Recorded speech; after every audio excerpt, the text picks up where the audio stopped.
Havendo número legal, declaro aberta a nossa sessão.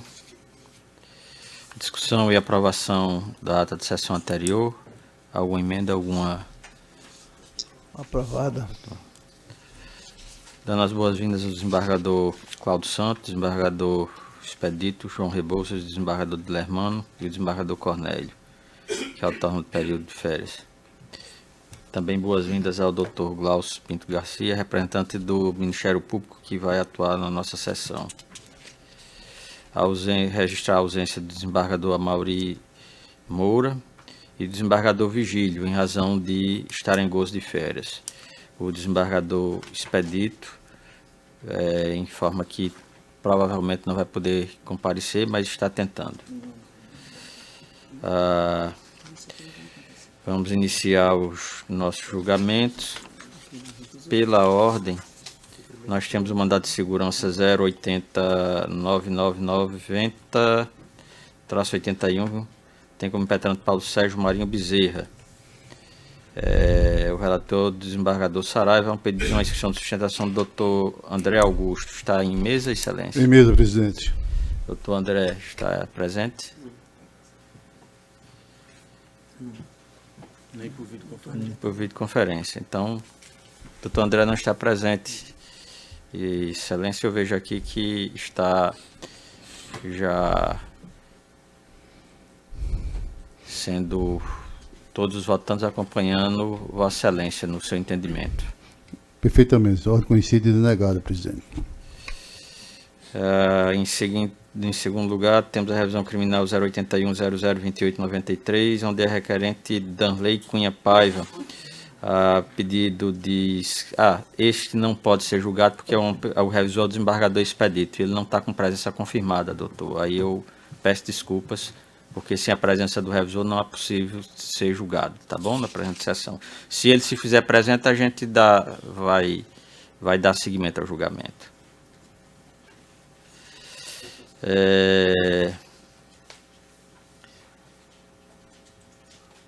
O seguinte é o agravo interno na ação rescisória 080-96-42-63. Tem como agravante Edmar Medeiros Dantas e um pedido de sustentação oral do Dr. Marcos Vinícius de Albuquerque Barreto. Dr. Marcos Vinícius está presente? Sala de...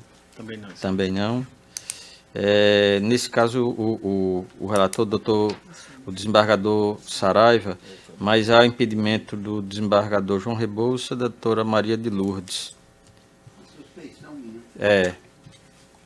Mas os demais aqui que constam, o terceiro... João Rebouças é suspeito. Né? Eu também, senhor presidente.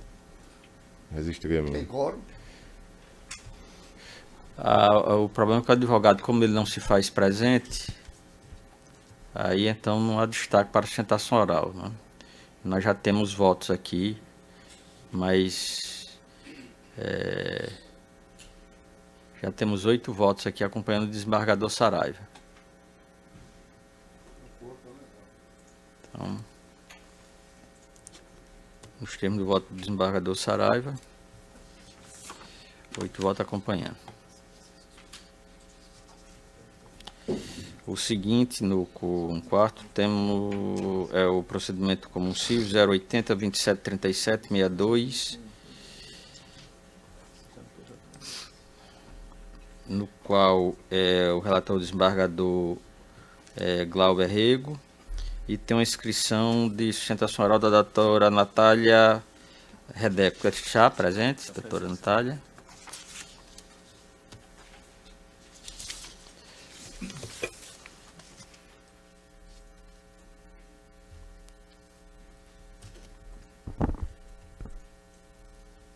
Bom dia aos senhores excelentíssimos desembargadores do Tribunal de Justiça do Rio Grande do Norte. Só uma pergunta, doutor. Desembargador Glauber, está em mesa o processo? Eu esqueci. Está em mesa, presidente. Então, com a palavra, doutora, para a sua sustentação oral. O processo trata do direito constitucional à greve, à valorização do magistério público e ao cumprimento de lei federal. Esses são os pontos chaves desse processo. Trata-se de uma ação declaratória de ilegalidade de greve com pedido de antecipação de tutela por parte do município de Nova Cruz. Houve uma greve em abril de 2022, com a paralisação parcial dos professores da atividade letiva para exercerem o direito constitucional de greve frente à ilegalidade do município em não cumprir com o reajuste do piso nacional salarial profissional do magistério, tendo havido o retorno imediato quando houve uma liminar concedida pelo relator, de boa-fé. O motivo da greve, que foi deflagrada pela categoria dos professores do município de Nova Cruz, foi de que o gestor não cumpriu com a lei federal do piso nacional profissional do magistério público, o qual definiu para o ano de 2022 um reajuste no patamar de 33,24%, baseado numa portaria do MEC 67 de fevereiro de 2022, onde a lei do piso nacional dos professores é uma lei federal que tem que ser cumprida tanto a nível federal, estadual e municipal. Feito um estudo que está com os documentos nos autos, comparando a diferença da receita do Fundeb, que é o fundo que paga a questão da educação no estado, no município federal, a diferença que houve e acréscimo em 2022, se comparado com 2020, foi de 37% da receita. Esses dados foram divulgados pelo Conselho Nacional dos Municípios.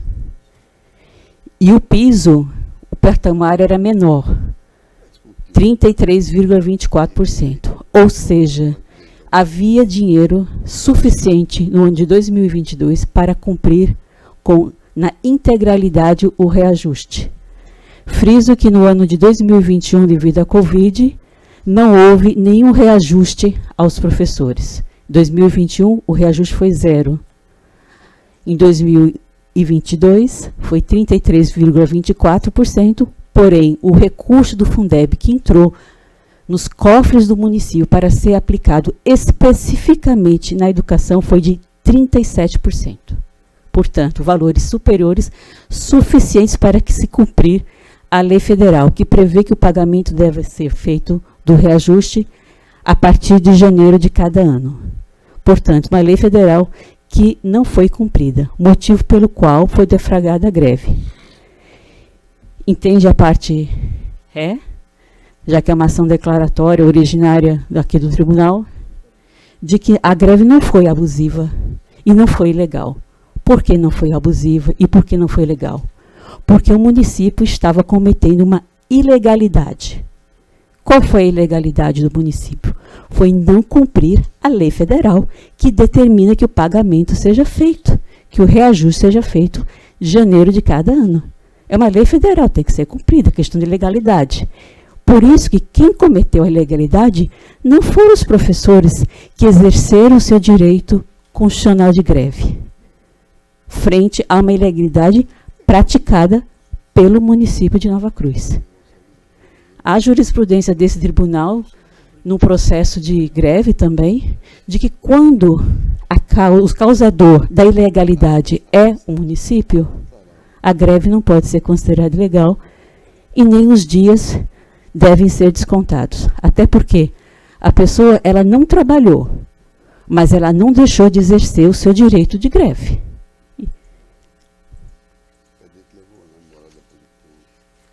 Dessa forma, é patente de que não houve abusividade e ilegalidade por parte dos professores. Eles estavam simplesmente agindo no seu direito de exercer a greve que é prevista na Constituição. O greve do servidor público pode ser prevista, é prevista e pode ser exercida. O piso, a importância dele ser obedecido é porque é uma lei federal. E essa lei federal ela vem para valorizar a carreira. Não é só reajustar, é valorizar a carreira para que os professores possam ter um nível salarial médio comparado com as outras pessoas de outras profissões. Então, é uma valorização da categoria.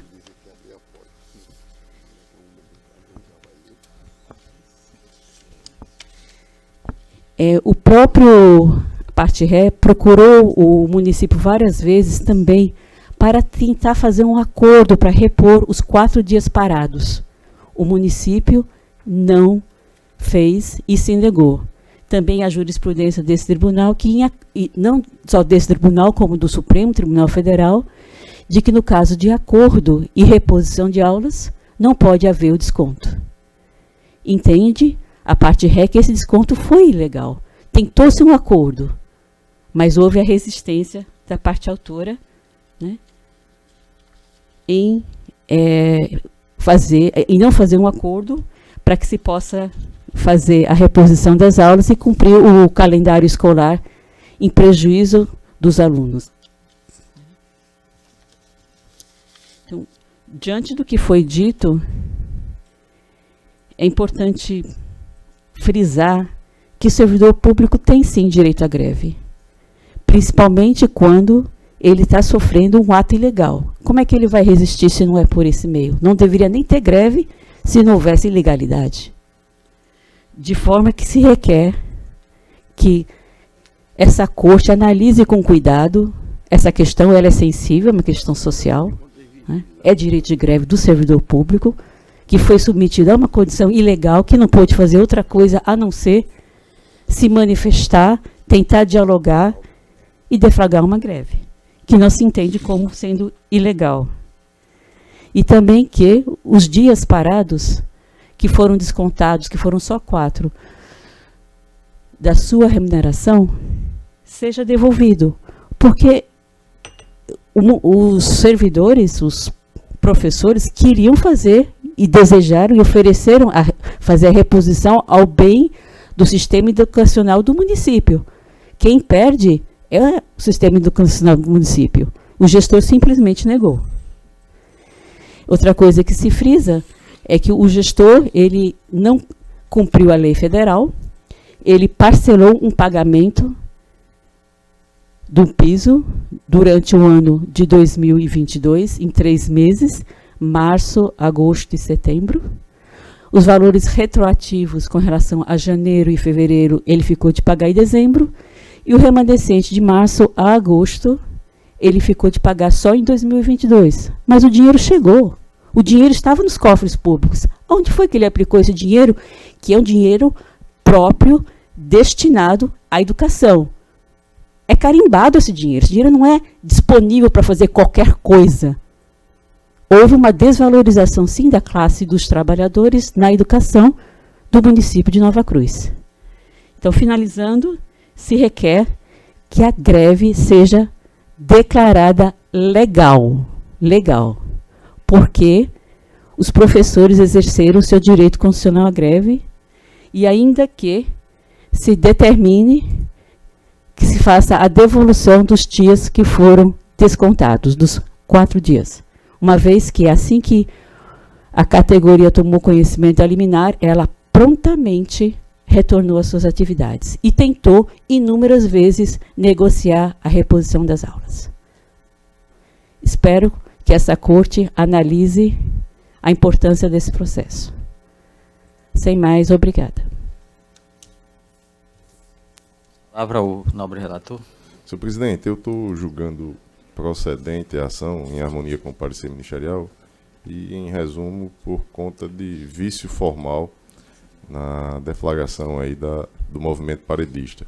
Não foi observado aí o artigo, o parágrafo 1º do artigo 4º da Lei 7783/89, assim como o artigo 11. Então, em resumo, senhor presidente, é o meu voto.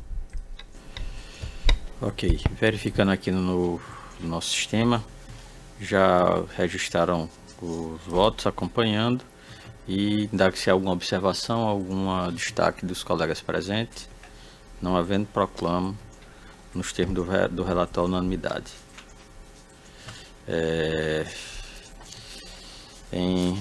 Prosseguindo,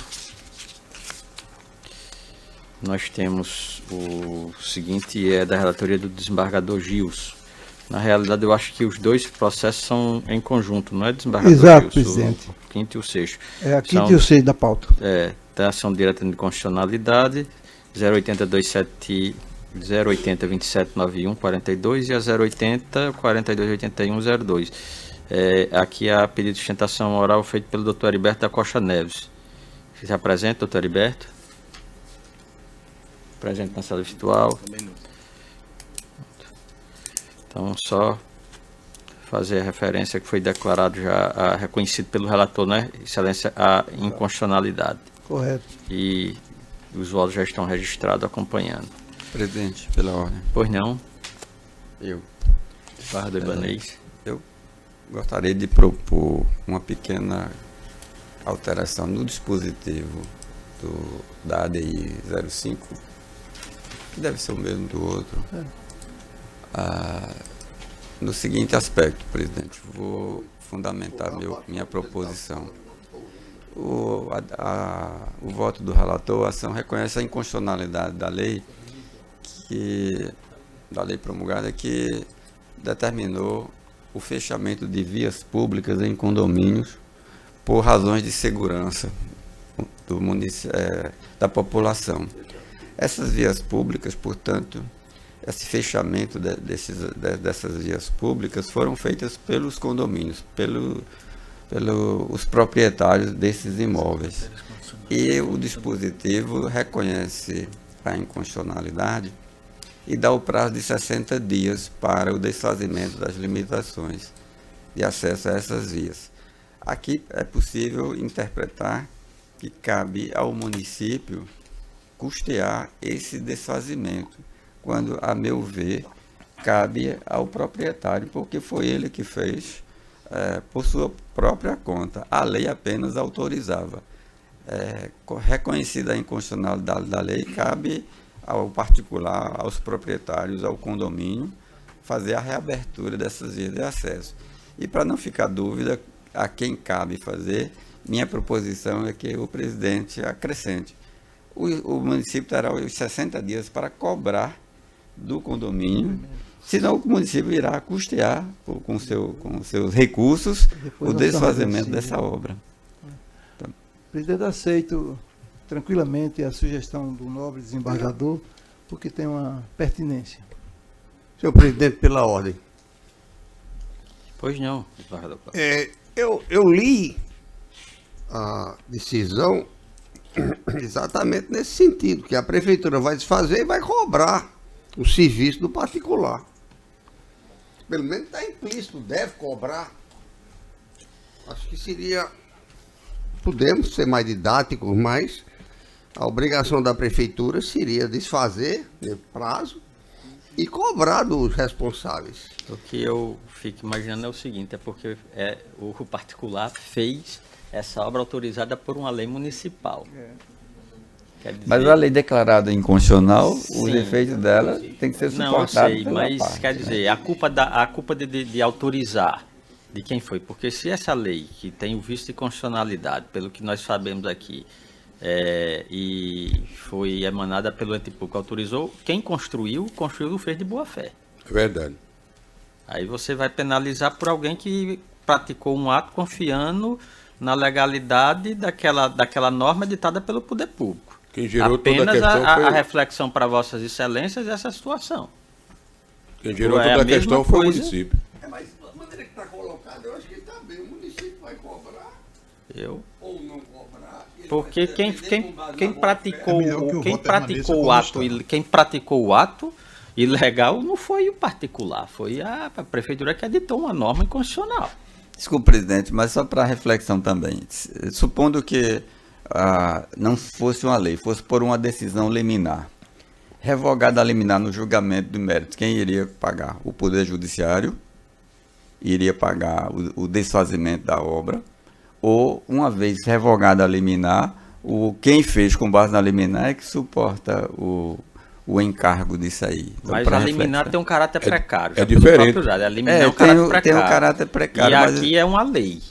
Tá, e foi mas- editada pelo Poder Público. Tá, então essa distinção que Vossa Excelência faz é só que eu trago a reflexão. É. O poder público editou a lei, mas a obra foi feita com custo pelo particular. O custo de realizar foi do particular. O risco, portanto, de uma inconstitucionalidade da lei, eu penso que deve ser do particular.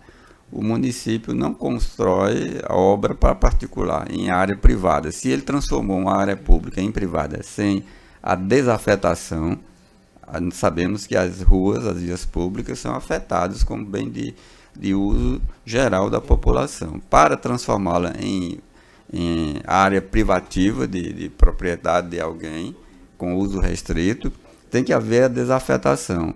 Sequer fez a lei, apenas autorizou o fechamento sem desafetar. Daí, declarada a inconstitucionalidade, em meu entender, é o particular que deve fazer. Minha sugestão foi, o município pode até realizar, mas ficando dito que a responsabilidade por isso deve ser do particular. Quer dizer, Aqui o custo Senhor de presidente. fazer. Pois não. Eu entendo data vênia que, em qualquer hipótese, primeiro que data vênia há uma diferença se tivesse sido em decorrência de uma decisão judicial e a lei. Ademais, eu entendo que o município foi que deu causa, foi que induziu, não é, as pessoas a agirem de boa fé, como fizeram. Então, penso que data vênia, que toda a responsabilidade e qualquer responsabilidade é do município. As pessoas agirem de boa fé e, em qualquer hipótese, não deve ser cobrado. Deveria ser cobrado do município, se fosse o caso. Data vênia. Aqui é dois detalhes.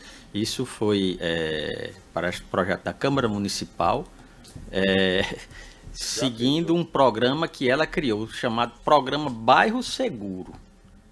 Eu nunca vi um negócio mais inseguro do que isso, porque até a decisão que criou-se uma lei e o cidadão, confiando na lei que era para a sua segurança, fez a obra e agora vai ter que, numa base de uma lei, pagar o pato no final das contas. Vai pagar duas vezes, pela construção e pelo desfazimento. Bom, A Câmara e o município, né, geraram todo esse imbróglio. todo esse imbróglio, o cidadão de bem confiou na situação, até porque passou por um projeto de iniciativa do Legislativo e Se a terminando porque moda terminaram. pega, Eu voto da maneira que colocada a decisão. Ok. Apenas fazer o adendo que eu acompanho o relator, mas com essas observações seria que os custos pelo desfazimento será arcado pelo poder público. eu igualmente. Senhor presidente, eu também. Eu peço vênia ao relator, que acolheu a sugestão do desembargador Ibanez, mas considerando que o munícipe, no caso, agiu de boa fé e a lei tem a sua presunção de legalidade, de constitucionalidade, né, eu acompanho Vossa Excelência no sentido de que a despesa do desfazimento seja a cargo do município. Alguém quer fazer mais alguma observação? Também? Também acompanho, senhor. Da forma Então, que foi referida. Fica Decidido, eu, desembargador de Lermano, desembargadora Maria Zeneide, desembargador Glauber, desembargadora Maria de Lourdes, nesse sentido. Com os que estão presentes.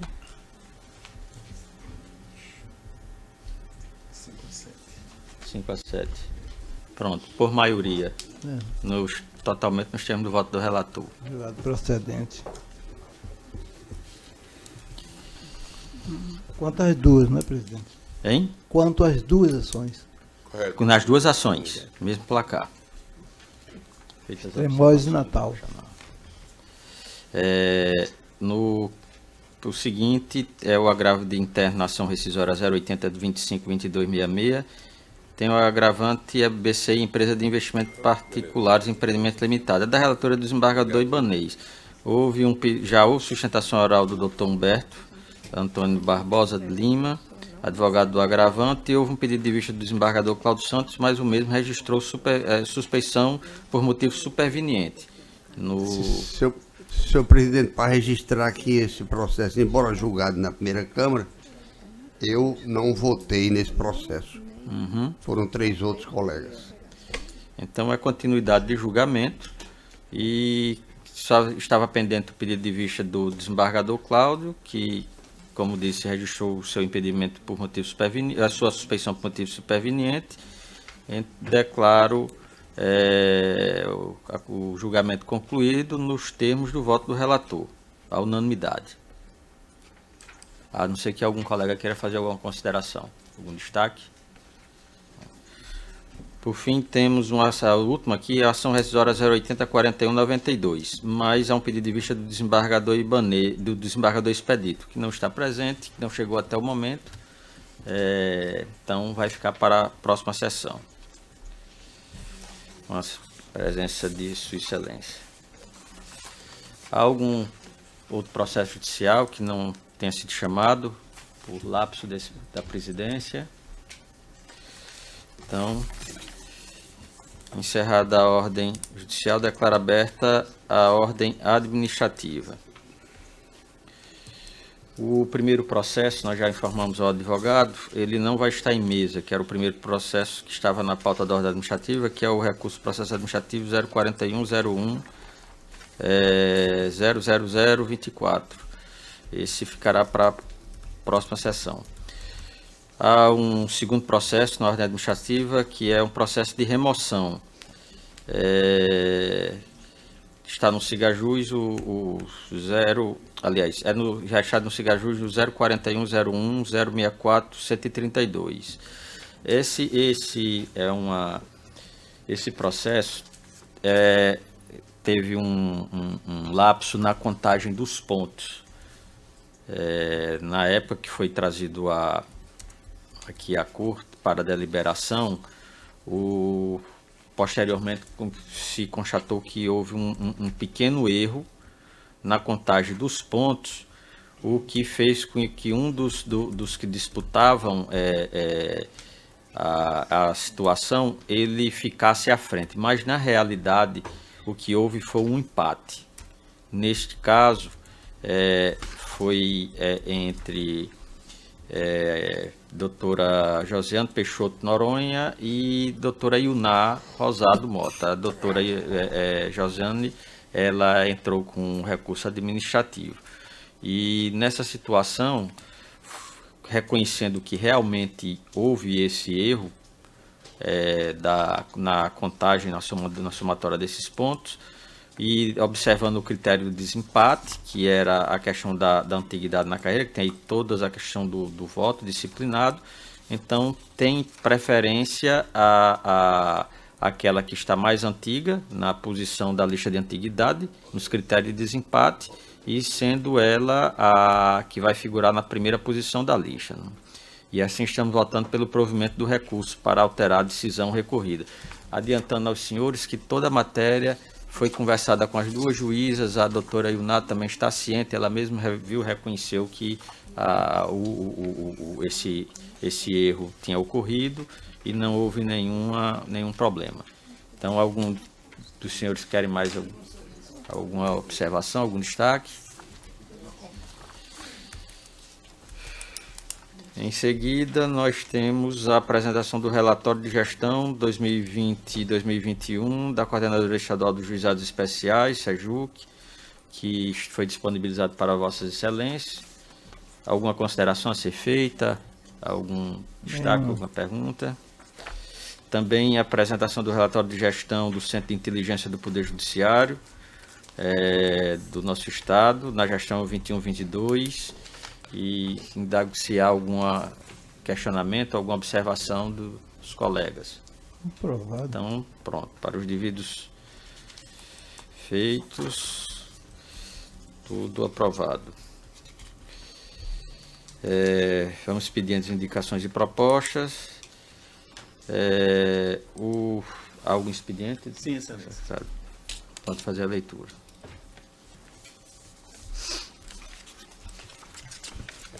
Expediente.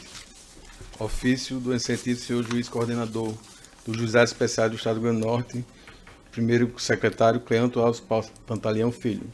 Senhor Presidente, com os meus cumprimentos, dirijo-me a Vossa Excelência para agradecer, em meu nome e de toda a família, a proposição do desembargador Vigílio Fernandes Macedo Júnior, no sentido de ver consignado em ata voto de profundo pesar pelo falecimento do senhor Cláudio Severiano de Lucena, nos termos do ofício de números. Na oportunidade, estendo os agradecimentos a todos os desembargadores que, de forma unânime, acolheram o referido pleito, certos da gratidão e estima por tão copiosa lembrança, respeitosamente e somente, Excelência.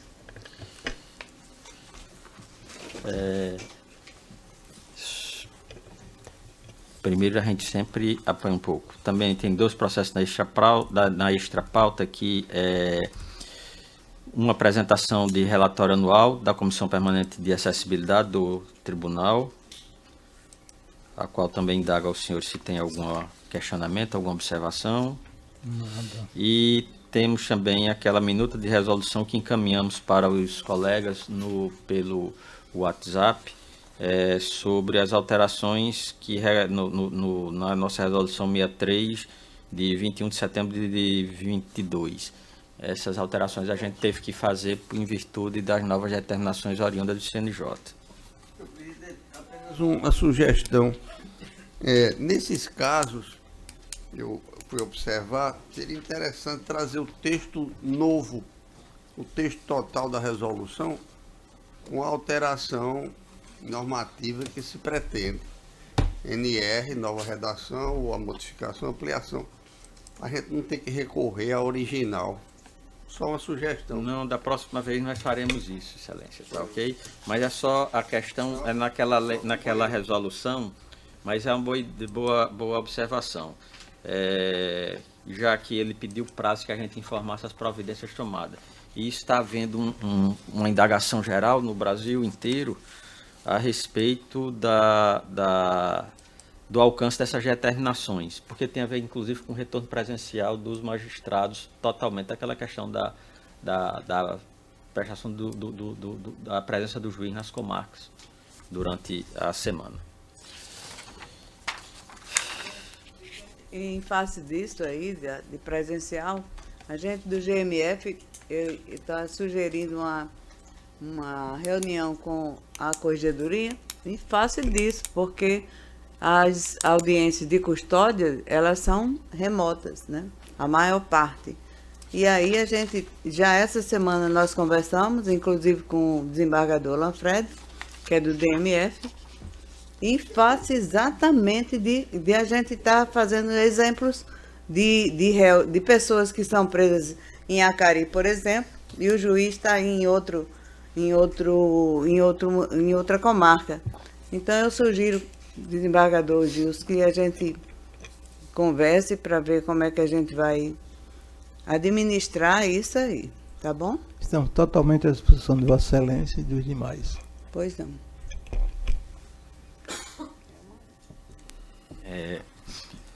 Há também uma autorização, que o desembargador solicitou à Corte a autorização para usufruir 2 folgas compensatórias, dia 9 e dia 10 de fevereiro do corrente, em razão de plantões, e no qual também ele concomitantemente solicita a manutenção da convocação do Dr. Eduardo Pinheiro para continuar no exercício durante esses dias que ele está usufruindo de folgas compensatórias, que a presidência autoriza. Na extra pauta, eu gostaria de passar a presidência ao desembargador Glauber Rego. Pois não, senhor presidente. Presidência, e passa a palavra, Vossa Excelência. Informo aos senhores que estarei afastado a partir de amanhã, de férias que a gente é obrigado a agendar nessa situação, e na ocasião, apesar de achar que não é necessário, porque já está de férias, eu solicito autorização para ausentar do país, senhor presidente. Pois não, submeto ao plenário, todos de acordo, aprovado, devolvo a presidência a Vossa Excelência. Da presidência, e prosseguindo, vamos para indicações e propostas. Feita a referência aos expedientes. Nas propostas da presidência, nossa moção de congratulações pela passagem do natalício do senhor Gildo Geraldo da Costa Azevedo, o esposo da nossa colega, desembargadora Lourdes Azevedo, ocorrido no dia 19 de janeiro próximo passado. Também moção de congratulações pela passagem do natalício do desembargador Rafael Godeiro, que ocorrerá no próximo dia 1º de fevereiro.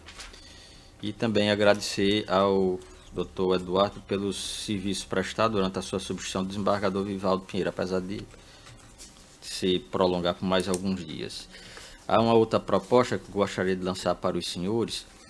Se concordarem, a gente pode já decidir nessa sessão, eventualmente transferência da sessão híbrida do Pleno da quarta-feira do dia 8 para a semana seguinte, no dia 15, até porque o número de processo é muito pequeno, não é? E ocorre o seguinte, que quando a gente transferir para o dia 15 de fevereiro, em virtude das alternâncias, a gente vai livrar a sessão do Pleno na Semana Santa e na véspera da Semana Santa e na véspera do Carnaval, que pode dar algum problema até mesmo de composição de quórum em virtude de algum compromisso ou alguma ausência dos colegas. Se acharem por bem, nós poderemos fazer essa transferência já, se concordarem. Pode? Então, feitas as transferências para as anotações necessárias. Então, seguindo para as nossas comunicações e proposições, desembargador Cláudio Santos. Excelência, não tenho nenhuma comunicação ou proposição, apenas registrar o prazer de encontrá-los a todos, funcionários, advogados, magistrados, nesta necessária sessão presencial. Também registro minha especial preocupação para com a necessidade do juiz permanecer na comarca, aí pelos dias que o CNJ determinou. Me parece que há um vazio muito grande nas pequenas comarcas do interior, principalmente, e não se justifica mais essa ausência do magistrado da comarca, a autoridade pública que resolve inúmeros problemas que chegam ao seu conhecimento, as pessoas, os cidadãos comuns procuram. Essa semana mesmo recebi um telefonema lá da minha cidade, Jardim do Seridó, de uma pessoa que estava procurando o juiz. Eu mandei procurar o fórum, enfim. E devo registrar esse meu pensamento, que não é de hoje, mais ainda agora, porque não se justifica mais essa situação. Era só para justificar, senhor presidente, só para externar essa minha preocupação. Desembargador João Rebouças. Senhor presidente, só para registrar a minha alegria no retorno das férias e da satisfação do convívio com todos. Muito obrigado. Doutor Eduardo. Nenhuma, senhor presidente. Desembargador Saraiva. Senhor presidente, em termos de proposta, não tenho nenhuma, mas gostaria de me somar a essa preocupação do desembargador Cláudio Santos, não é de hoje. Realmente o juiz tem que residir na comarca. A presença por si só do juiz na comarca neutraliza muitas vezes até um ato de violência. Eu me lembro muito quando o interior dizia: olha, o juiz está aí, cuidado. Então não é que com essa modificação, que essa questão de saúde realmente foi necessário o afastamento, mas agora não justifica mais. É obrigação do juiz, aliás, toda autoridade constituída, delegado, inclusive o padre, que é o único que fica na comarca, na paróquia, no caso, certo? Então, me soma essa preocupação de sua excelência. Presidente, mas aproveitando, eu estava observando aqui na extra pauta, há um item que seria a homologação dos juízes suplentes das turmas recursais. Sim, desculpe. Não sei se é sugestão de vossa excelência. Exatamente. Na realidade,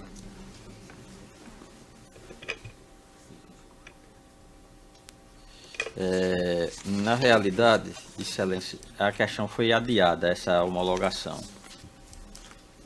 Apesar de inicialmente proposta para cá, mas ficou para ser feito na próxima sessão.